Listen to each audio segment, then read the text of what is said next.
ಈ ರೀಡಿಂಗ್ ನಿಮಗೆ ಅನ್ವಯಿಸಿದರೆ ಅಥವಾ ರೆಸೊನೇಟ್ ಆದರೆ ಮಾತ್ರ ತೊಗೊಳ್ಳಿ, ಇಲ್ಲ ಅಂದರೆ ಬಿಟ್ಬಿಡಿ. ಇದು ಒಂದು ಜನರಲ್ ರೀಡಿಂಗ್ ಮಾತ್ರ ಆಗಿರುತ್ತೆ. ಕಾರ್ಡ್ಸ್ನ ಶಫಲ್ ಮಾಡಿದಾಗ ಫೆಬ್ರವರಿ ಮಂತಲ್ಲಿ ನನಗೆ ಫಸ್ಟ್ ಕಾರ್ಡ್ ಟೆಂಪ್ರೆನ್ಸ್ ಕಾರ್ಡ್ ಬಂದಿದೆ. ಟೆಂಪ್ರೆನ್ಸ್ ಕಾರ್ಡ್ ಬಂದಿರೋದ್ರಿಂದ ಸೊ ನೀವು ಏನೋ ಟ್ರೈ ಮಾಡ್ತಾ ಇದ್ದೀರಾ, ಸೊ ಯಾರನ್ನಾದ್ರೂ ಕೇರ್ ಮಾಡ್ತಾ ಇದ್ದೀರಾ ಅಥವಾ ನಿಮ್ಮನ್ನು ಯಾರಾದರೂ ಲವ್ ಆ್ಯಂಡ್ ಟೇಕ್ ಕೇರ್ ಮಾಡ್ತಾ ಇದ್ದಾರೆ. ಸೊ ಸೆಂಟರ್ ಇದ್ದೀರಾ, ಗ್ರೌಂಡೆಡ್ ಇದ್ದೀರಾ ಅಂತ ಹೇಳ್ಬೋದು ಸದ್ಯಕ್ಕೆ. ಬಟ್ ಬಿಗ್ಗರ್ ಆ್ಯಂಡ್ ಬ್ರೈಟರ್ ಫ್ಯೂಚರ್ನ ಕೂಡ ಇಂಡಿಕೇಟ್ ಮಾಡುತ್ತೆ temperance card. Very caring energy. ನಿಮ್ಮ ಸುತ್ತಮುತ್ತಲ ಇರೋರೆಲ್ಲರೂ ನಿಮ್ಗೆ ತುಂಬ ಕೇರ್ ಮಾಡ್ತಾ ಇದ್ದಾರೆ, ಅಥವಾ ನಿಮ್ಮ ಮನೇನ ಡೆಕೋರೇಟ್ ಮಾಡ್ತಾ ಇದ್ದೀರಾ, ಅಥವಾ ನೀವು ಕನೆಕ್ಟ್ ಆಗಿರೋ ವ್ಯಕ್ತಿ ನಿಮ್ಮನ್ನು ತುಂಬ ಕೇರ್ ಮಾಡ್ತಾ ಇದ್ದಾರೆ, ಅಥವಾ ನೀವು ಕೇರ್ ಮಾಡ್ತಾ ಇದ್ದೀರಾ. ಸೊ ತುಂಬ ಡ್ರೀಮ್ಸ್ ಇದೆ, ತುಂಬ ಕನಸುಗಳನ್ನ ಕಟ್ಕೊಳ್ತಾ ಇದ್ದೀರಾ. ನೀವು ಮೀನ ಅಥವಾ ಕಟಕ್ ರಾಶಿಯವ್ರ ಜೊತೆ ಕನೆಕ್ಟ್ ಆಗಿರ್ಬೋದು. ಟೆಂಪ್ರೆನ್ಸ್ ಕಾರ್ಡ್ ಬಂದಿರೋದ್ರಿಂದ ಹೇಳೋದಾದರೆ ಮೀನ ಅಥವಾ ಕಟಕ್ ರಾಶಿ, ನೀವು ಯಾವುದೇ ರಾಶಿಯವ್ರ ಜೊತೆ ಕೂಡ ನಾರ್ಮಲಿ ಕನೆಕ್ಟ್ ಆಗಿರಬಹುದು. ಸೆಕೆಂಡ್ ಕಾರ್ಡ್ ನನಗೆ ಏಸ್ ಆಫ್ ಕಪ್ಸ್ ಬಂದಿದೆ. ಏಸ್ ಆಫ್ ಕಪ್ಸ್ ಬಂದಿರೋದ್ರಿಂದ ಡೂ ಓವರ್ ಅಗೇನ್ ಅಂತ ಹೇಳುತ್ತೆ. ಮಾಡಿರೋ ಕೆಲಸನೇ ಮತ್ತೆ ಮಾಡಬೇಕಾಗುತ್ತೆ, ಅದು ಯಾವುದೇ ವಿಷಯದಲ್ಲಿ ಆಗಿರ್ಬೋದು. ಸೊ ಫೀಲ್ ಗುಡ್ ಎನರ್ಜಿ ಇದೆ ಅಂತ ಹೇಳ್ಬೋದು. ಒಂದು ಸಮೃದ್ಧತೆ ಅಂತ ಕರಿತೀವಿ ನಾವು, ಏನೋ ಒಂದು ನೆಮ್ಮದಿ, ಫೀಲ್ ಗುಡ್ ಎನರ್ಜಿ ನಿಮ್ಮ ಮುಖದಲ್ಲಿದೆಯೋ ಅಥವಾ ನಿಮ್ಮ ಪಾರ್ಟ್ನರ್ ಮುಖದಲ್ಲಿದೆಯೋ. ತುಂಬ ಹೊಸ ವ್ಯಕ್ತಿಗಳ ಪರಿಚಯ ಆಗಿದೆ ಇತ್ತೀಚೆಗೆ, ಹೊಸ ಜಾಗದಲ್ಲಿ ಇರಬಹುದು ನೀವು. ಏಸ್ ಆಫ್ ಕಪ್ಸ್ ಇರೋದ್ರಿಂದ ಏಸಸ್ ಯಾವಾಗಲೂ ನ್ಯೂ ಸ್ಟಾರ್ಟ್ನ ರೀಪ್ರೆಸೆಂಟ್ ಮಾಡುತ್ತೆ. ಸೊ ನಿಮ್ಗೆ ಯಾರಾದರೂ ಲವ್ಡ್ ಒನ್ಸ್, ನಿಮ್ಗೆ ಇಷ್ಟ ಆಗಿರೋ ವ್ಯಕ್ತಿ ಸೊ ಮೆಸೇಜ್ ಮಾಡ್ಬೋದು, ನೀವು ಯಾರಿಗಾದ್ರೂ ಮೆಸೇಜ್ ಮಾಡ್ಬೋದು. ಕಮ್ಯುನಿಕೇಷನ್ ಇದೆ ಅಂತ ಸೆಕೆಂಡ್ ಕಾರ್ಡ್ ಹೇಳುತ್ತೆ. ತುಂಬ ಲವೇಬಲ್ ಮೆಸೇಜಸ್ ಪಾಸ್ ಆಗ್ತಾ ಇದೆ ಅಂತ ಕೂಡ ಹೇಳ್ಬೋದು. ಥರ್ಡ್ ಕಾರ್ಡ್ ನನಗೆ ಟೂ ಆಫ್ ಸಾರ್ಡ್ಸ್ ಬಂದಿದೆ. ಸೊ ಯಾರೋ trying to become a patience ಅಂತ ಟ್ರೈ ಮಾಡ್ತಾ ಇದ್ದಾರೆ. ಸೊ ಹೇಗೆ ತಾಳ್ಮೆಯಿಂದ ನಡ್ಕೊಳ್ಬೇಕು ಅಂತ ಕಲಿತಾ ಇದ್ದಾರೆ. ಸೊ ಕಂಟ್ರೋಲಿಂಗ್ ಎನರ್ಜಿ ಇದೆ ಅಂತ ಹೇಳ್ಬೋದು. ನೀವು ಅಥವಾ ನೀವು ಕನೆಕ್ಟ್ ಆಗಿರೋ ವ್ಯಕ್ತಿ, ಅದರ್ ಪರ್ಸನ್ ಕೂಡ ಇದಾಗಿರ್ಬೋದು. ಮುಂಚೆ ಎಲ್ಲದಕ್ಕೂ ಸಿಟ್ಟು ಮಾಡ್ಕೊಳ್ತಿರೋ ವ್ಯಕ್ತಿ, ಕೋಪ ಮಾಡ್ಕೊಳ್ತಿರೋ ವ್ಯಕ್ತಿ ನಿಮ್ಮ ಜೊತೆ ಕನೆಕ್ಟ್ ಆದಮೇಲೆ ಸ್ವಲ್ಪ ತಾಳ್ಮೆನ ಕಲಿತಾ ಇದ್ದಾರೆ, ಸ್ವಲ್ಪ ಕಾಮ್ ಆಗಿರೋದಕ್ಕೆ ಟ್ರೈ ಮಾಡ್ತಾ ಇದ್ದಾರೆ ಅಂತ ಹೇಳ್ಬೋದು. ಫೋರ್ತ್ ಕಾರ್ಡ್ ನನಗೆ ಫೋರ್ ಆಫ್ ಸಾರ್ಡ್ಸ್ ಬಂದಿದೆ. ಯಾರಿಗೂ ಭಯ ಇದೆ, ಫಿಯರ್ ಇದೆ, ಸ್ವಲ್ಪ ಭಯ ಆಗುತ್ತೆ. ಓವರ್ ಥಿಂಕಿಂಗು, ಪದೇ ಪದೇ ನಡೆದೋಗಿರೋ ಘಟನೆ ಬಗ್ಗೆ ತುಂಬ ಅತಿಯಾಗಿ ಯೋಚನೆ ಮಾಡ್ತಾರೆ ಅಂತ ಹೇಳ್ಬೋದು. ಈ ಥರ ಕ್ಯಾರೆಕ್ಟರ್ ನಿಮ್ಮದಿದೆಯೋ ಅಥವಾ ಅದರ್ ಪರ್ಸನ್ಸ್ ಇದೆಯೋ. ಬಟ್ ಏಟ್ ಆಫ್ ಸಾರ್ಡ್ಸ್ ಕೆಲವೊಮ್ಮೆ ಚೇಂಜ್ ಆಗಿರೋ ವ್ಯಕ್ತಿನ ರೀಪ್ರೆಸೆಂಟ್ ಮಾಡುತ್ತೆ. ಇತ್ತೀಚೆಗೆ ನೀವು ತುಂಬ ಚೇಂಜ್ ಆಗಿದ್ದೀರೋ ಅಥವಾ ನೀವು ಕನೆಕ್ಟ್ ಆಗಿರೋ ವ್ಯಕ್ತಿ ಚೇಂಜ್ ಆಗಿದ್ದಾರೋ ಅಥವಾ ಕನೆಕ್ಟ್ ಆಗಬೇಕು ಅಂದ್ಕೊಂಡಿರೋ ವ್ಯಕ್ತಿ. ಸೊ ಯಾರೋ ಡೇಟ್ಗೆ ಹೋಗ್ತಾ ಇದ್ದೀರಾ, ನೀವು ನಿಮ್ಮ ಗರ್ಲ್ಫ್ರೆಂಡ್ನ ಡೇಟ್ಗೆ ಕರೀತಾ ಇದ್ದಾರೆ, ಅವರು ನಿಮ್ಮ ಜೊತೆ ಮೀಟ್ ಆಗ್ತಾ ಇದ್ದಾರೆ. ಸೊ ತುಂಬ ಫ್ರೆಂಡ್ಲಿ ಕ್ಯಾಜುವಲ್ ಕಾನ್ವರ್ಸೇಷನ್ ಇದೆ ಅಂತ ಹೇಳ್ಬೋದು. ಕಮ್ಯುನಿಕೇಷನ್ ಆದರೂ ಕೂಡ ತುಂಬ ಕ್ಯಾಜುವಲ್ ಫ್ರೆಂಡ್ ಥರ ಅವ್ರು ನಿಮ್ಮನ್ನು ಟ್ರೀಟ್ ಮಾಡ್ತಾರೆ, ನೀವು ಅವ್ರನ್ನ ಒಂದು ಗುಡ್ ಫ್ರೆಂಡ್ ಥರ ಟ್ರೀಟ್ ಮಾಡ್ತೀರಾ ಅಂತ ಹೇಳ್ಬೋದು. ಫಿಫ್ತ್ ಕಾರ್ಡ್ ನನಗೆ ಸಿಕ್ಸ್ ಆಫ್ ಕಪ್ಸ್ ಬಂದಿದೆ. ಸಿಕ್ಸ್ ಆಫ್ ಕಪ್ಸ್ ಕೆಲವೊಮ್ಮೆ ಸಿಕ್ಸ್ತ್ ಪ್ಲೇಸಲ್ಲಿ ಬಂದರೆ, ಅದು ಕೂಡ ಏಟ್ ಆಫ್ ಸೋರ್ಡ್ಸ್ ಆದಮೇಲೆ ಬಂದರೆ ಫ್ಲರ್ಟಿಂಗ್ ಎನರ್ಜಿ ಅಂತ ಹೇಳ್ತೀವಿ. ನೀವು ಯಾರ ಜೊತೆನಾದರೂ ಫ್ಲರ್ಟ್ ಮಾಡ್ತಾ ಇದ್ದೀರೋ ಅಥವಾ ನಿಮ್ಮ ಜೊತೆ ಯಾರಾದರೂ ಫ್ಲರ್ಟ್ ಮಾಡ್ತಾ ಇರ್ಬೋದು. ಕೇರ್ಫುಲ್ಲಾಗಿರಿ. ಸೊ ಅವ್ರಿಗನ್ಸುತ್ತೆ ನಾನು ಫ್ರೆಂಡ್ ಮಾಡ್ಕೊಳ್ತಾ ಇದ್ದೀನಿ, ಕ್ಯಾಶುವಲ್ ಫ್ರೆಂಡ್ಸ್ನ ಮಾಡ್ಕೊಳ್ತಾ ಇದ್ದೀನಿ ಅಂತ ಅವ್ರು ಥಿಂಕ್ ಮಾಡ್ತಾ ಇರ್ಬೋದು. ಬಟ್ ಬೇರೆಯವರು ಅಥವಾ ನೀವಾಗಲಿ ಯಾರಾದರೂ ಇಬ್ಬರಲ್ಲೊಬ್ಬರು ಸೀರಿಯಸ್ ಆಗಿದ್ದೀರಾ ಅಂತ ಕೂಡ ಹೇಳುತ್ತೆ ಎನರ್ಜೀಸು. ಸ್ವಲ್ಪ ಕೇರ್ಫುಲ್ಲಾಗಿರೋದು ಒಳ್ಳೆಯದು. ಸೆವೆಂತ್ ಕಾರ್ಡ್ ನನಗೆ ಫೋರ್ ಆಫ್ ಪೆಂಟಿಕಲ್ಸ್ ಬಂದಿದೆ.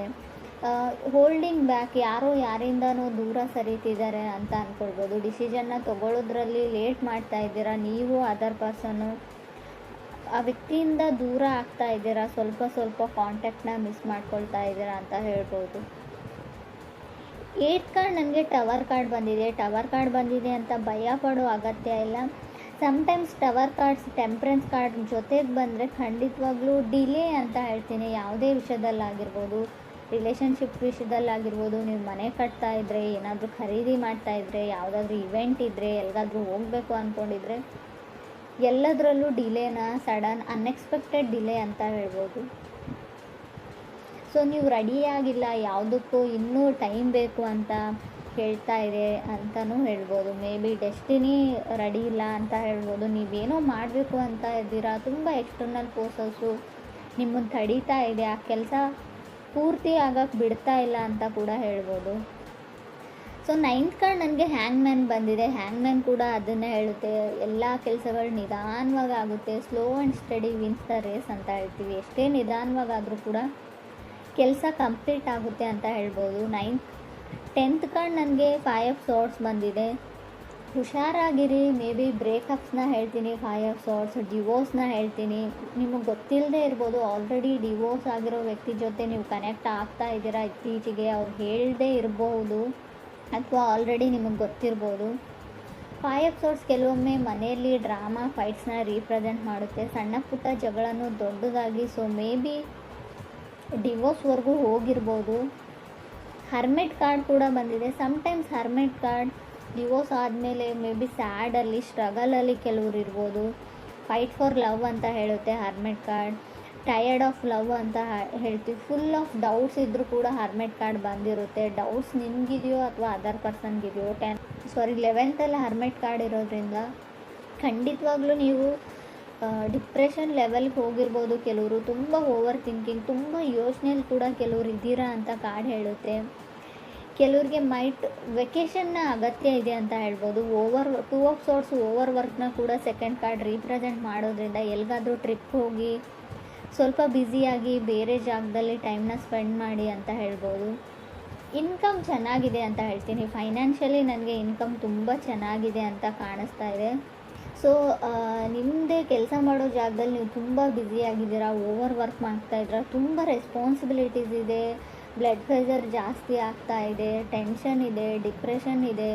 ಸೊ ಮೇ ಬಿ ಇದು ನೀವು ಕೆಲಸ ಮಾಡೋ ವಿಷಯಕ್ಕೆ ಸಂಬಂಧಪಟ್ಟಿರುತ್ತೆ ಅಂತ ಹೇಳ್ಬೋದು. ವೆಕೇಷನ್ನ ಅಗತ್ಯ ಇದೆ ನಿಮಗೆ, ಸ್ವಲ್ಪ ಟೈಮ್ ತೊಗೊಳ್ಳಿ, ಹೊರಗಡೆ ಎಲ್ಲಾದರೂ ಹೋಗಿ. ಸೊ ಕೆಲವ್ರು ರೆಡಿಯಾಗಿದ್ದೀರಾ, ಕೆಲವ್ರದ್ದು ಮದುವೆ ಕೂಡ ಫಿಕ್ಸ್ ಆಗಿದೆ ಅಂತ ಅಂದ್ಕೊಳ್ತೀನಿ ನಾನು. ಏಸ್ ಆಫ್ ಕಪ್ಸ್ ಇರೋದ್ರಿಂದ ಆಲ್ರೆಡಿ ಮದುವೆ ತುಂಬ ರೀಸೆಂಟಾಗಿ ಮದುವೆ ಆಗಿರ್ಬೋದು. 15 days 1 ಮಂತಲ್ಲಿ ಕೆಲವ್ರು ಮದುವೆ ಇರ್ಬೋದು ಮುಂದೆ, ಅಥವಾ ಆಲ್ರೆಡಿ ಮದುವೆ ಆಗಿರಬಹುದು ಅಂತ ಹೇಳ್ತಾ ಇದೆ. ಮೇ ಬಿ ಇದು 1.5 ಡೇದು ಕೂಡ ನಾನು ಕೌಂಟ್ ಮಾಡ್ತೀನಿ. 2 days ಆಯಿತು, 1 days ಆಯಿತು, ಗೊತ್ತಿಲ್ಲ ನನಗೆ. ನಾನು ರೀಡಿಂಗ್ ನೋಡುವಾಗ ಇದು ನಿಮ್ಗೆ ಅನ್ವಯಿಸುತ್ತೆ ಅಂತ ಅಂದ್ಕೊಳ್ತೀನಿ. ಕೆಲವ್ರು ತುಂಬ ಖುಷಿಯಾಗಿದ್ದೀರಾ, ಕೆಲವ್ರು ತುಂಬ ನರ್ವಸ್, ಫಿಯರ್ ಅಂತ ಆಗಲೇ ಹೇಳಿದೆ ನಾನು. ತುಂಬ ಭಯದಲ್ಲಿದ್ದೀರಾ. ಕೆಲವರು ಭಯ ನಿಮಗಿದೆಯೋ ಅಥವಾ ನಿಮ್ಮ ಪಾರ್ಟ್ನರ್ಗಿದೆಯೋ, ತುಂಬ ನರ್ವಸ್ನೆಸ್ ಇದೆ, ಭಯ ಇದೆ ಅಂತ ಕೂಡ ಕಾರ್ಡ್ಸ್ ಹೇಳ್ತಾ ಇದೆ. ಬಟ್ ಟವರ್ ಕಾರ್ಡ್ ಇರೋದ್ರಿಂದ ಹೆಲ್ತಿನ ವಿಚಾರದಲ್ಲೂ ಕೂಡ ನೀವು ತುಂಬ ಗಮನ ಕೊಡಬೇಕು. ಅನ್ಎಕ್ಸ್ಪೆಕ್ಟೆಡ್ಲಿ ಹೆಲ್ತ್ ಹಾಳಾಗುವಂಥ ಚಾನ್ಸಸ್ ಇದೆ. ಸೊ ಹಾಸ್ಪಿಟ್ಲಿಗೆ ಹೋದ್ಮೇಲೆ ನೀವೇನೋ ಮಾಡೋಕ್ಕೆ ಹೋಗಿ ಏನೋ ಆಗ್ಬೋದು, ಅದು ಸರ್ಜರಿನೋ ಅದು ಇದು ಅಂತ ಹೇಳಿರ್ತಾರೆ. ಬಟ್ ಸಮಥಿಂಗ್ ವೆಂಟ್ ರಾಂಗ್ ಅಂತ ಹೇಳುತ್ತೆ. ಆಲ್ರೆಡಿ ಕೆಲವರಿಗೆ ಅದು ಅನುಭವಕ್ಕೆ ಬಂದಿರ್ಬೋದು ಕುಂಭರಾಶಿಯವರಿಗೆ ಅಂತ ಅನಿಸುತ್ತೆ. ಏನೋ ಸ್ಕಿನ್ ಇನ್ಫೆಕ್ಷನ್ನು, ಕೈಯಲ್ಲೇನೋ ಇನ್ಫೆಕ್ಷನ್ನು, ಸ್ಕಿನ್ ಎಲ್ಲ ಫರ್ಜಿಂಗ್ ಆಗ್ತಾ ಇದೆ, ಸಿಪ್ಪೆ ಥರ ಬರ್ತಾ ಇದೆ, ಬೆಳಗಳಿಗೆ ಏನೋ ಆಗಿದೆ. ಸೊ ಏನೋ ಸಣ್ಣ ಪುಟ್ಟ ಇನ್ಫೆಕ್ಷನ್ಸ್ ಆಗುವಂಥ ಚಾನ್ಸಸ್ ಕೂಡ ಇದೆ. ನನಗೆ ಗೊತ್ತು ಇದು ಲವ್ ಲೈಫ್ ರೀಡಿಂಗ್, ಆದರೂ ಕೂಡ ಕಾರ್ಡಲ್ಲಿರೋದನ್ನು ನಾನು ಹೇಳ್ತಾ ಇದ್ದೀನಿ. ಮೇ ಬಿ ಕೆಲವ್ರಿಗೆ ಉಪಯೋಗಕ್ಕೆ ಬರುತ್ತೆ ಇದು ಕೂಡ ಅಂತ ಅನಿಸುತ್ತೆ. ಇನ್ನು ಲವ್ ಲೈಫ್ ವಿಚಾರಕ್ಕೆ ಬಂದರೆ ಸ್ವಲ್ಪ ಜಗಳನ ಹೇಳ್ತೀನಿ, ಬ್ರೇಕಪ್ನ ಹೇಳ್ತೀನಿ. ಆಲ್ರೆಡಿ ಮದುವೆ ಆಗಿರೋರಿಗೆ ತುಂಬ ಜಗಳ ಮತ್ತು ಡಿವೋರ್ಸ್ವರೆಗೂ ಹೋಗುವಂಥ ಚಾನ್ಸಸ್ ಇದೆ. ತುಂಬ ಯೋಚನೆ ಮಾಡಬೇಡಿ. ಮಿಸ್ಅಂಡರ್ಸ್ಟ್ಯಾಂಡಿಂಗ್ ಕೂಡ ನನಗೆ ಕಾರ್ಡ್ಸಲ್ಲಿ ಕಾಣಿಸ್ತಾ ಇದೆ. ಟವರ್ ಕಾರ್ಡ್ ಇರೋದ್ರಿಂದ ಮಿಸ್ಅಂಡರ್ಸ್ಟ್ಯಾಂಡಿಂಗ್ ಆಗೋದ್ರ ಜೊತೆಗೆ ಅದನ್ನು ನೀವು 100% ನಂಬ್ತೀರಾ ಕೂಡ. ಸೊ ಗಮನ ಕೊಡಿ. ಯಾವುದೇ ವಿಚಾರ ಇರಲಿ ತುಂಬ ಸರ್ತಿ ಯೋಚನೆ ಮಾಡಿ ಡಿಸೈಡ್ ಮಾಡಿ. ಯಾವುದನ್ನು ಟವರ್ ಕಾರ್ಡ್ ಅಂದರೆ ಸಡನ್ ಡಿಸಿಷನ್ ತೊಗೊಳ್ಬೇಕು ಅಂತ ಅನಿಸುತ್ತೆ. ಸೊ ಕೋಪದಲ್ಲಿ ಕೊಯ್ಕೊಂಡಿರೋ ಮೂಗು, ಸೊ ನೀವು ಸಮಾಧಾನ ಆದಮೇಲೆ ಖಂಡಿತ ಬರಲ್ಲ. ಈ ವಿಚಾರದ ಬಗ್ಗೆ ಕೂಡ ನೀವು ತುಂಬಾ ಯೋಚನೆ ಮಾಡಬೇಕು. ಕೆಲವ್ರಿಗೆ ನನಗನ್ಸುತ್ತೆ ಹ್ಯಾಂಗ್ಮ್ಯಾನ್ ಇರೋದ್ರಿಂದ ನಿಮಗೆ ಡಿಲೇ ಮಾಡೋಕ್ಕಿಷ್ಟ, ನೀವೇ ಯಾವುದನ್ನು ತುಂಬ ಎಳಿತಾ ಇದ್ದೀರಾ, ಯಾರಿಗೂ ತುಂಬ ಕಾಡಿಸ್ತಾ ಇದ್ದೀರಾ ಅಂತ ಕೂಡ, ನೋ ಹೇಳ್ತಾ ಇದ್ದೀರಿ ಅಂತ ಕೂಡ ಕಾರ್ಡ್ ಹೇಳುತ್ತೆ.